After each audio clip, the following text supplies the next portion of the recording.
अस्सलाम वालेकुम, आप देख रहे हैं स्पोर्ट्स बाज़ और मैं हूं लुकमान अली। पाकिस्तान क्रिकेट बोर्ड क्या फ़ैसले कर रहा है, क्या फ़ैसले कर चुका है, आने वाले वक्त में क्या फ़ैसले होंगे, और इसके साथ साथ पाकिस्तान में चैंपियंस ट्रॉफ़ी होनी है। और चैंपियंस ट्रॉफ़ी से मुतालिक जो सबसे बड़ी खबर है वो खबर ये है कि क्या भारत उसमें शिरकत करेगा या नहीं करेगा। इस सिलसिला में चैंपियंस ट्रॉफ़ी से मुतालिक ही इस वक्त इजलास चल रहा है ICC का। उस इजलास में chairman cricket board Mohsin Naqvi भी शिरकत कर रहे हैं।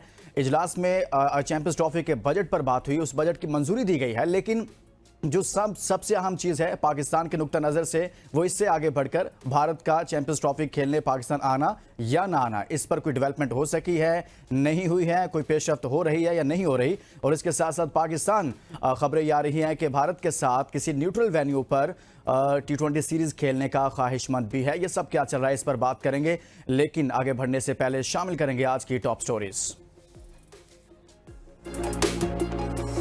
चेयरमैन PCB मोहसिन नकवी और भारतीय क्रिकेट बोर्ड के सेक्रेटरी जय शाह की आज अहम मुलाकात मुतवक्के।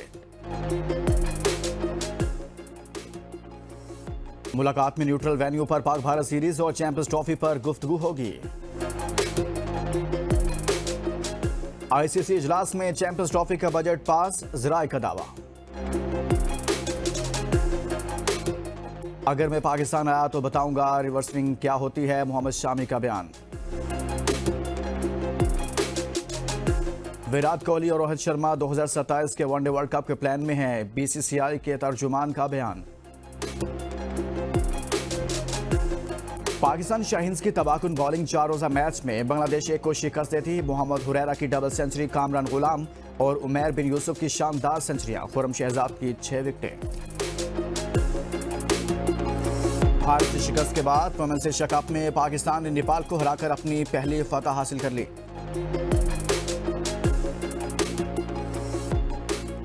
जफना किंग्स ने लंका प्रीमियर लीग 2024 का टाइटल अपने नाम कर लिया। पाकिस्तान के आसिम खान ने अमेरिका में जॉन्स ड्रैक ओपन स्क्वैश चैंपियनशिप जीत ली। और स्वीडिश टेनिस ओपन में अब बड़ा अपसेट, राफेल नडाल फाइनल हार के, नोनो बॉर्जिस ने पहला टाइटल अपने नाम कर लिया। टॉप स्टोरीज आपने जानी है, तमाम तर सूरत हाल आपके सामने रख दी है। इसी पर हम बात करेंगे कि पाकिस्तान क्रिकेट बोर्ड जो अब तक फैसले कर चुका है और आगे क्या करने जा रहा है। साथ में चैंपियंस ट्रॉफी से मुतालिक जो खबरें आ रही हैं, जो अगर मगर की कैफियत है भारत को लेकर, उस पर हम बात करेंगे। हमारे साथ मौजूद हैं साबिक टेस्ट क्रिकेटर अब्दुल रऊफ साहब। अब्दुल रऊफ भाई, बहुत शुक्रिया आपने हमारे लिए वक्त निकाला। और सबसे पहले तो हम आज का आगाज़ करते हैं इसी से ही, जो पाकिस्तान क्रिकेट बोर्ड ने कुछ फैसले किए, सिलेक्शन कमेटी से मुतालिक फैसले किए। आप उस मीटिंग में भी मौजूद थे, जो मीटिंग क्रिकेट बोर्ड ने बुलाई, साबिक क्रिकेटर्स को बुलाया। मीटिंग में क्या हुआ, क्या तय पाया था और एजेंडा क्या था मीटिंग का, क्या चाहता है पाकिस्तान क्रिकेट बोर्ड?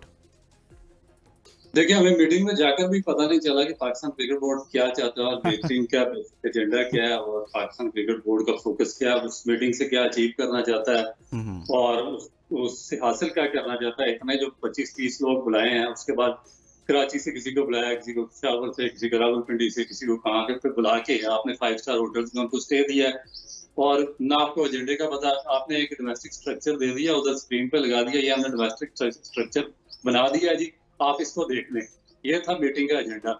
मैं हैरान हूँ कि पाकिस्तान क्रिकेट बोर्ड अभी, मैं सिर्फ अब आपके लोगों की बात ही कर रहा हूँ, जो साबका पुराने पिछले जो भी कोई किसी के रिश्तेदार, किसी के दोस्त यार, किसी के फ्रंटमैन, कोई भी इस क्रिकेट बोर्ड में आते हैं, वो सिर्फ यहाँ पर सिर्फ और सिर्फ लूट मार के लिए आते हैं और उनका कोई पर्पस नहीं होता।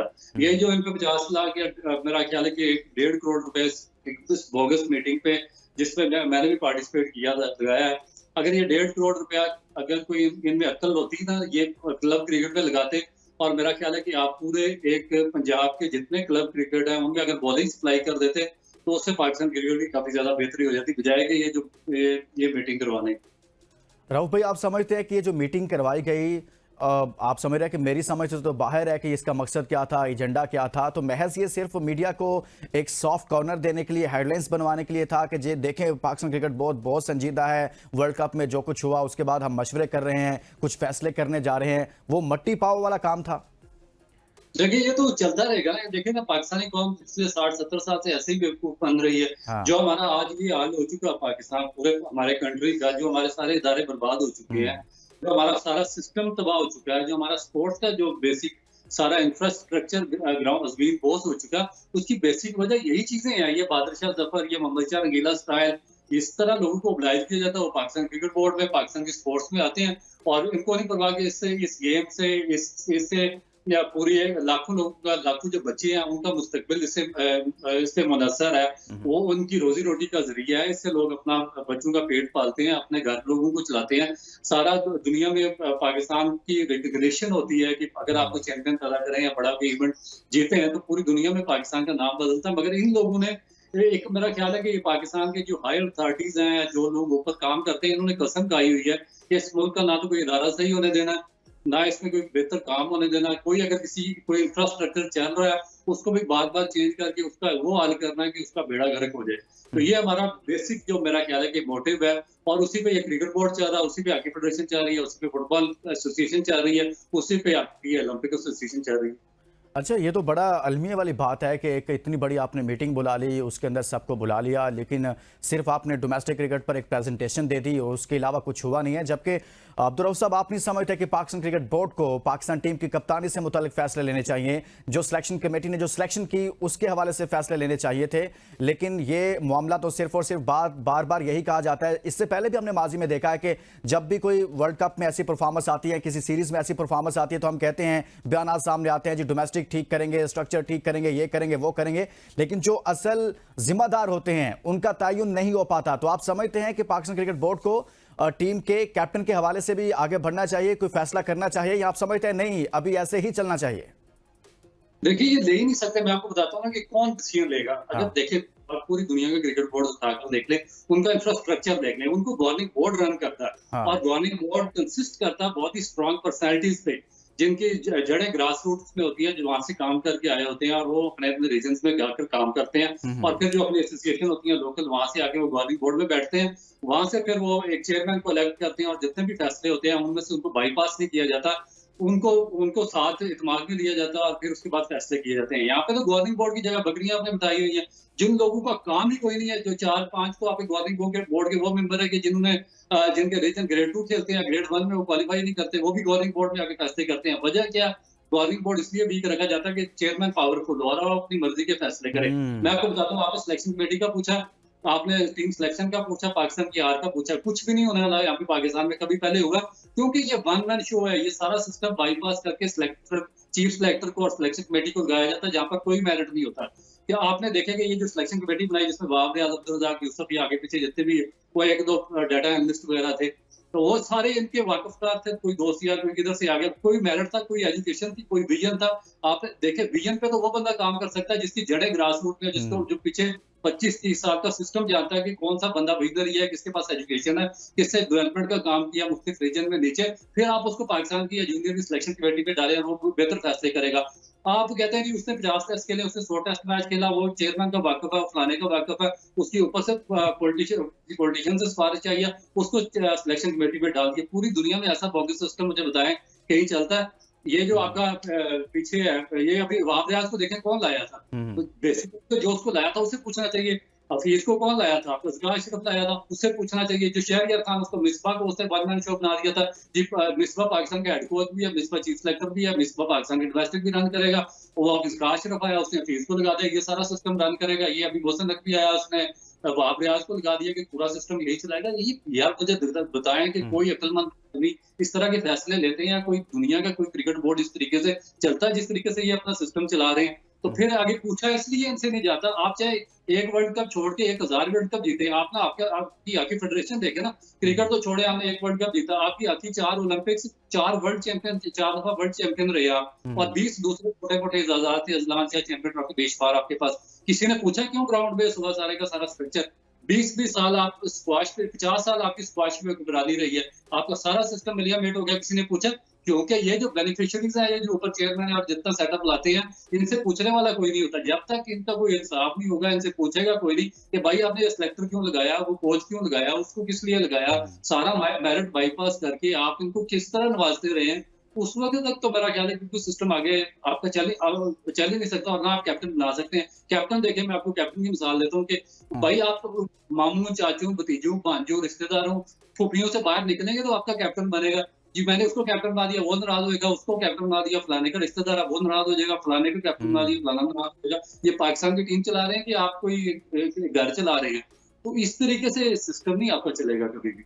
अच्छा, तो उस मीटिंग में ऐसी कोई बात नहीं हुई थी जिस तरह से कहा जा रहा है कि जी फलां प्लेयर से मुतल्लिक रिपोर्ट्स आई, कोच ने ऐसी रिपोर्ट जमा करवा दी, या फिर कप्तानी के हवाले से कोई डिस्कशन नहीं हुई?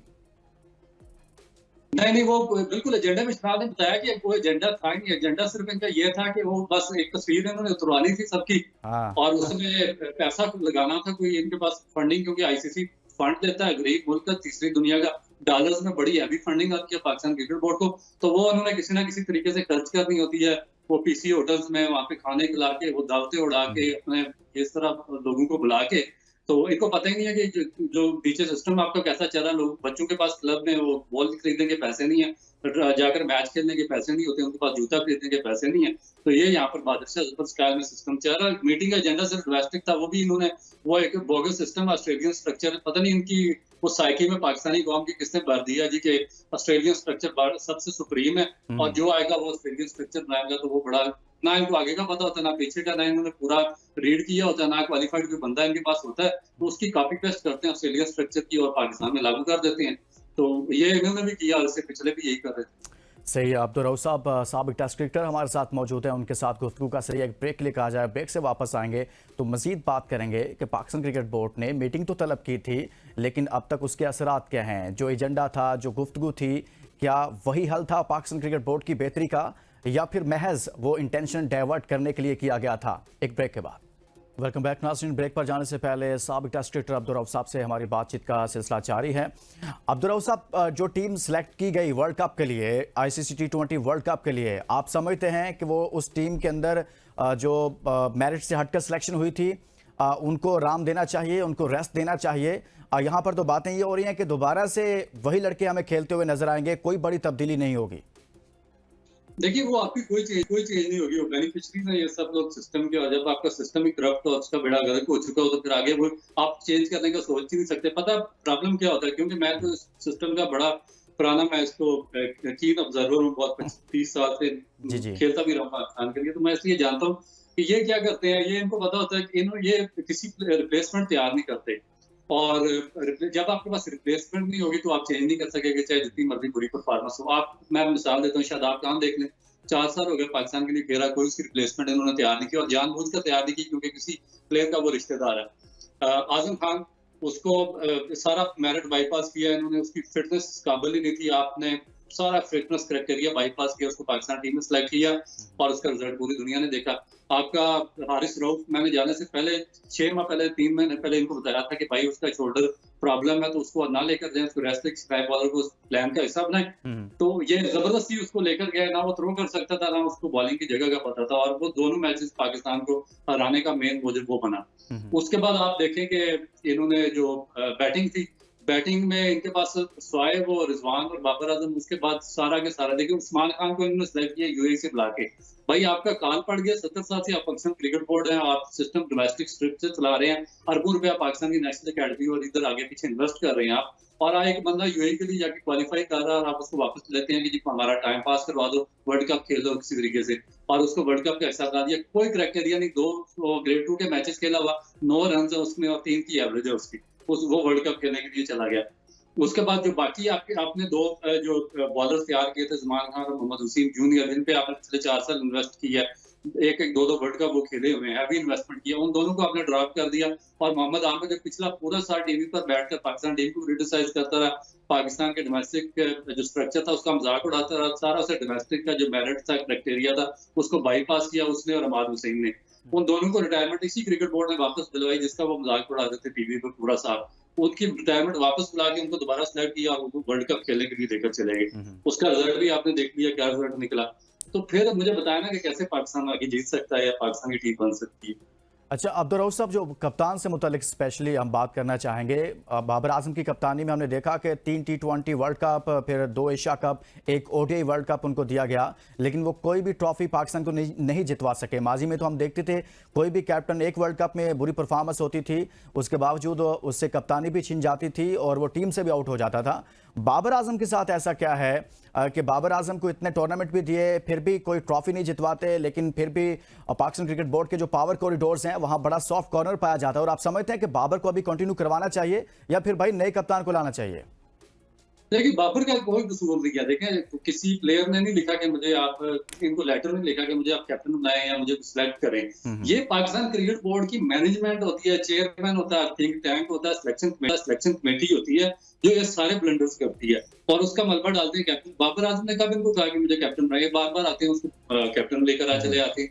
जब इनके दिमाग में मुझे बताएं क्या भूसा भरा हुआ, इनको नजर नहीं आ रहा कि एक बंदा कैप्टनसी का मटेरियल ही नहीं है, वो टीम का फादर फिगर ही नहीं है, वो as a batting role model जरूर है आपके, मगर वो एज ए मॉरली वो रोल मॉडल आपका नहीं है कि वो टीम को गाइड कर सके। उसने बेशुमार इवेंट्स उसने हराए हैं। पीएसएल की कैप्टनसी उसका टेस्ट केस था जिसमें उसने इंतहाई बोगस कैप्टनसी किया और उसने कोई बिल्कुल अपनी टीम को सही फ्रंट से लीड नहीं किया, उसको पता ही नहीं है कैप्टनसी कैसे करनी है, और फिर आपने उसको कैप्टन रिटेन किया। क्या ये जरूरी है कि एक बंदा आपका बेस्ट प्लेयर है, बैट्समैन है, तो आप उसको हर सूरत में उसको कैप्टन बनाए? मुझे बताएं, मार्कवा से ज्यादा स्टाइलिश बैट्समैन है क्या बाबर आजम? मार्कवा ऑस्ट्रेलिया से कितना लंबा अर्सा खेला, कितने दफा कैप्टनसी की उसने, क्या उसका नाम है, संगाकारा, ऑस्ट्रेलिया श्रीलंका के मोस्ट टॉप क्लास बैट्समैन रहे, मगर वो सक्सेसफुल कैप्टन नहीं रहे। रोहित सेशन को देखे ना, थोड़ा अरसा कप्तानी की और उन्होंने कप्तानी छोड़ दी और फिर एज ए बैट्समैन कितना लंबा अरसा खेले वो। आपकी धोनी की मिसाल है, आपकी टीम में सचिन तेंदुलकर थे, आपकी टीम में रोहित शर्मा थे, आपकी टीम में विविश लक्ष्मण थे, गंगोली थे, बड़े बड़े प्लेयर थे, मगर उन्होंने एक यंग जो एनर्जेटिक लड़का था जो जिसमें सेंस थी कैप्टनसी की, जिसके अंदर नेचुरल एबिलिटीज थी लीडिंग फ्रॉम द फ्रंट करने की और टीम को लीड करने की, उन्होंने धोनी को कैप्टन बनाया और इंडिया का मोस्ट सक्सेसफुल कैप्टन साबित हुआ। तो जो अक्लमंद विजनरी क्रिकेट बोर्ड होते हैं जहाँ पर एजुकेशन होती है, तो वो इस तरह के फैसले लेते हैं।